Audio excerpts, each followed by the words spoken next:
Minutos, yo quiero agradecer y está con nosotros el contador público Armando Patiño Torres. Él es integrante de la Comisión Técnica Sector Empresarial de Auditoría Interna del Colegio de Contadores Públicos de México. Y contador Armando, gracias por estar con nosotros.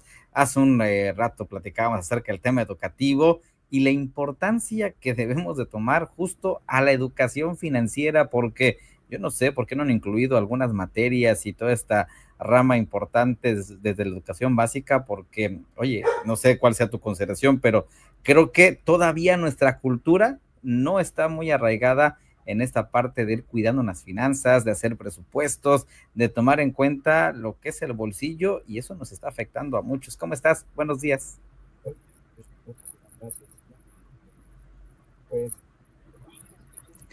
Contador, no sé si tenemos ahí un problema con el audio, su micrófono a lo mejor está muy bajo. No lo alcanzamos a escuchar de manera correcta para poder entender la explicación. Ahí está, creo que ahí está. Ok, ¿ahí ya me escuchan mejor? Ya te escuchamos mejor. Bien, muchísimas gracias, Javier. Pues un gusto estar aquí con ustedes y justamente en un tema pues bastante relevante. Gracias al Colegio de Contadores por el espacio. Y pues bueno, vamos a comentar este tema tan relevante que es la educación financiera. Primero comentando un número que emite el INEGI el mes pasado con datos del 2024, el cual menciona que el ingreso corriente promedio mensual del hogar en México alcanzó un dato histórico, hablando obviamente de las familias que tienen un jefe de familia y un ingreso constante. Esto, pues bueno, nos habla mucho sobre, pues que estos ingresos, ¿cómo lo debemos de gestionar? Platiquemos un poco sobre qué es la educación financiera.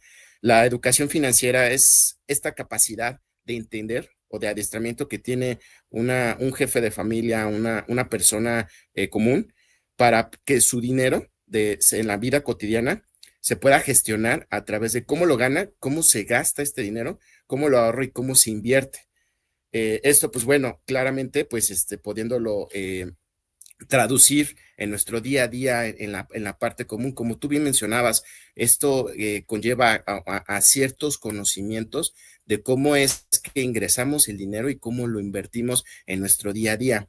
Y claramente algo que tú mencionabas ahorita es, pues bueno, esto debe ser un rublo normal, normalizado en cualquier persona que tenga acceso a la educación.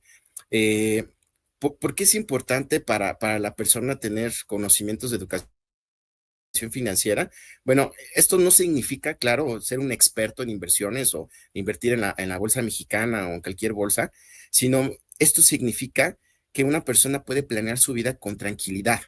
Esto, me gustaría resaltarles esta parte. El tener planeación financiera da o el beneficio que se busca es que una persona tenga esta tranquilidad de poder gestionar sus recursos de una manera clara, transparente, incluso hasta con sus dependientes económicos.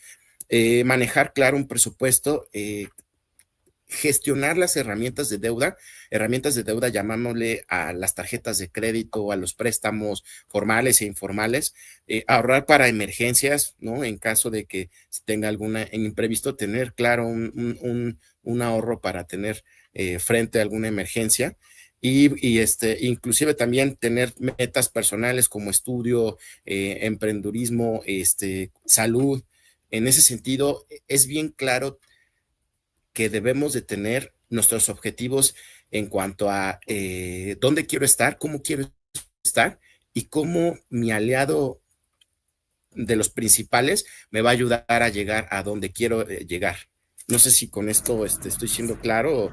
No, claro, Y bueno, y sobre todo, contador, esta parte importante que señalas, de repente en las familias nos vamos con, pues solamente tener el ingreso y no generar un ahorro, no generar un esquema que nos permita atender una eventualidad, porque siempre estamos como viviendo al día.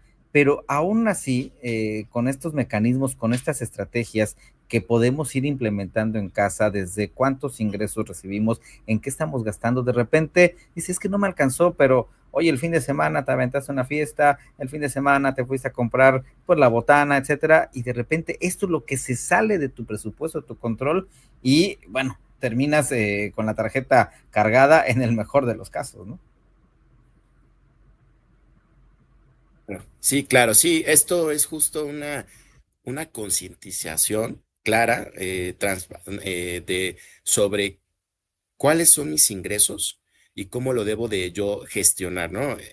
Nosotros debemos ser eh, prudentes, congruentes con lo que nosotros ingresamos y qué capacidad de liquidez, de solvencia yo tengo frente a mis deudas. Voy a dejar de hablar un poco técnico, voy a intentar hablar de una manera más plana, en el sentido de que yo debo de tener siempre clara mis ingresos, y un tip muy importante es no debo de tener toda mi energía, mi enfoque en un solo tipo de ingresos, debo de diversificarlo, y en ese sentido tratar de asegurar pues un ingreso constante, continuo, para poder yo tener un presupuesto y un plan.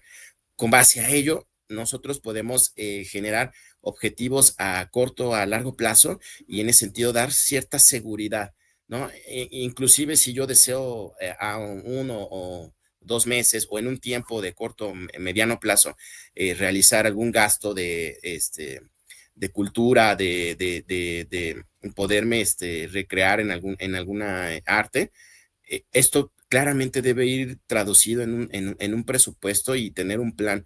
Ahora, ¿cuándo se debe revisar un plan? Bueno, pues las mejores prácticas siempre nos dicen que la planeación es un proceso constante.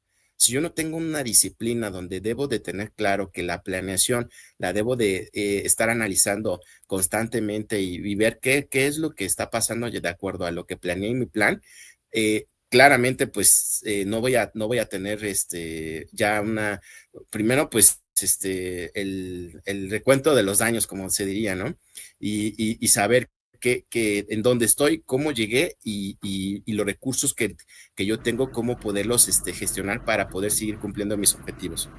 Claro, y que hay mecanismos, Eh, contador, que se pueden ir tomando en ese aspecto para ir generando un ahorro. Y como dicen, no hay que ser como muy expertos para manejar todo, pero sí adentrarnos. Vemos, por ejemplo, ahí en pantalla, a los amigos que nos siguen en redes sociales, una plataforma de CETES donde es muy sencillo, desde 100, 200 pesos, a lo mejor empezar a generar todo. Pero aquí radica la importancia de prepararnos en esta dinámica, de generar, y a lo mejor, ¿por qué también no? Tomar cursos acerca de educación financiera, porque lamentablemente, insisto, hoy en las escuelas no se está dando, no nos enseñan ni siquiera a generar toda esta parte, y que al final, pues es el día a día que vivimos todo el tiempo, todos los mexicanos, y que hace falta cambiar un poquito esa cultura, y por eso la importancia de esta invitación contigo, Armando, para que nos vayas dando estas recomendaciones, estos tips, y creamos esa conciencia.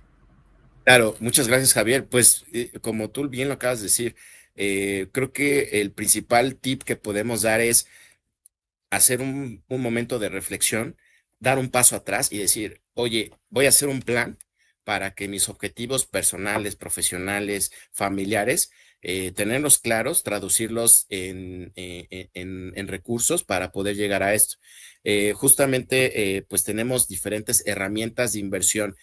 Uno podría preguntarse, oye, Armando, pero ¿cómo puedo ahorrar o cómo puedo generar este tipo de herramientas si mis gastos superan mis ingresos? Y es justo la reflexión a la cual queremos que lleguen.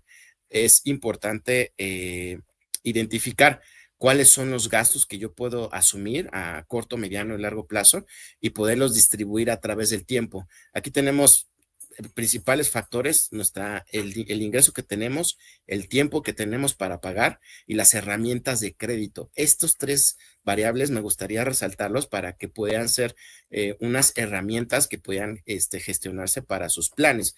Y una vez que tengamos claro a dónde queremos llegar, pues bueno, hacer frente con las distintas herramientas que incluso los bancos nos proporcionan.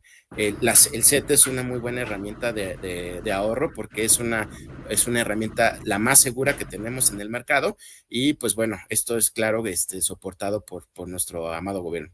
Sí, por supuesto, y que de algún modo, pues puede servir de un mecanismo inicial para empezar a fortalecer. Y miren, por eso les decía, esas plataformas a veces de 100, 200 pesos, algo que seguramente te gastas en la tiendita de la esquina, en algún gustito, que no está mal, pero siempre hay que presupuestarlo, siempre hay que tenerlo ahí. Y bueno, también usar de aliados de una mejor manera el esquema y el uso de las tarjetas de crédito, porque de repente abusamos de ello y eso se puede convertir en un problema financiero completamente familiar.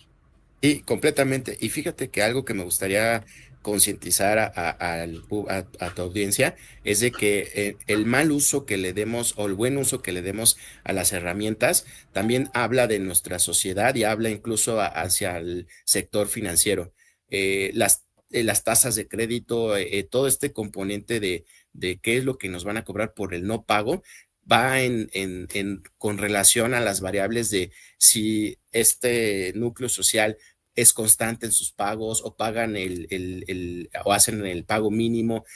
El buen comportamiento que nosotros tengamos primero como individuos, pero además como sociedad, nos va a ayudar a que incluso las entidades financieras confíen en nosotros y sepan que pues vamos a afrontar nuestras obligaciones de una manera responsable. Así es, sin duda. Pues contador Armando, como siempre, yo te agradezco mucho el que tengas esta participación, estos tips importantes, esta recomendación, que hagamos esta conciencia y que no lo echen saco roto, porque de verdad, cómo es necesario que vayamos teniendo justamente esto, una educación financiera, un plan para la familia que al final nos traduzca pues en beneficios que te pueda ayudar justamente ante cualquier tipo de eventualidad. Contador Armando, como siempre, muchas gracias, que tengas un excelente día. Gracias, Javier. Que tengan todos un buen día. Hasta luego. Pues ahí está parte de todo ello, estas recomendaciones. Vamos a